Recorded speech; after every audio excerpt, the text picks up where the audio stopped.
এইয়া এইয়া আমাৰ বেটা ধেমালি চোৱা।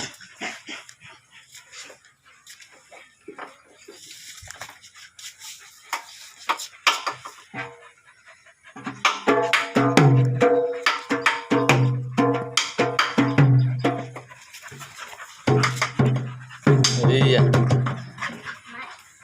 আমাৰ হিৰো তিনিটা কি ধেমালি। বহুত দিন হ'ল এই ৰঙা ঘৰত নাছিল, আজি ঘৰলৈ আহি তাৰ কি ফূৰ্তি।